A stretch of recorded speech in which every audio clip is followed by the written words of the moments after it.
Flatbed Red here. Figured I'd do things a little differently and show you the finished product first. And for anyone with no patience, here's the whole 17.5-hour project condensed down to 10 seconds.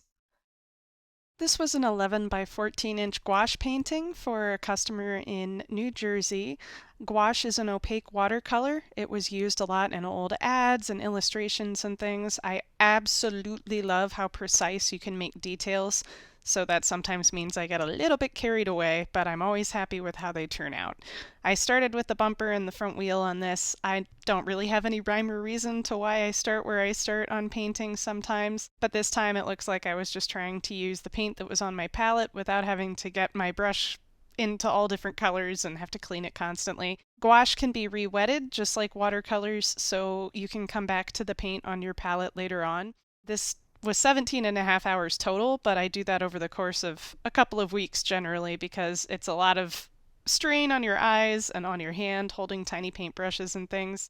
So I come back to it over a period of time while I'm doing other projects too, and I teach piano, so that's interspersed throughout the day too. And being self-employed, I have to do my bookkeeping and editing videos like this, etc. So it's just a great way to have a variety of projects to work on. Since I'm working on all the shiny stuff, I guess I should say my usual disclaimer that chrome isn't silver. It's the color of the things that it's reflecting. So on the day that I took this photo, the sky was nice and blue, and given the background I was using, I figured it should be a nice day. He wanted it to be in a fall scene since the picture that he had sent me originally of this truck had really pretty fall colors on the trees in the background. So I used his background behind my photo of the truck, and it worked pretty well, I think, for a final composition.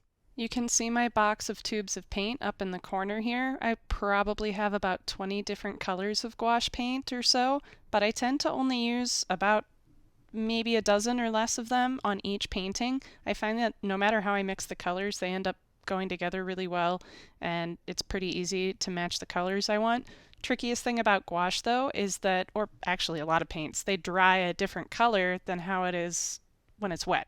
What you lay down on the paper originally, or board if you use a board, might look different once it dries. So you might want to do some swatches, have a piece of paper beside you. You can sort of see that peeking there under the eraser on the left side of the screen. And I use that paper to just test colors, blend things out, clean off my brush, or make sure my brush is clean. Sometimes you think it's really clean, but it's not.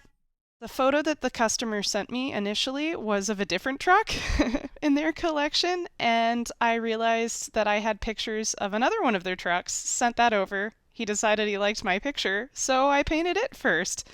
If you liked what you see here, hit that subscribe button. I have a whole playlist of artwork. If you're interested in having a commission painting of your truck or car or house or family or pet or anything at all, get in touch at www.missflatbed.red. Thanks for watching!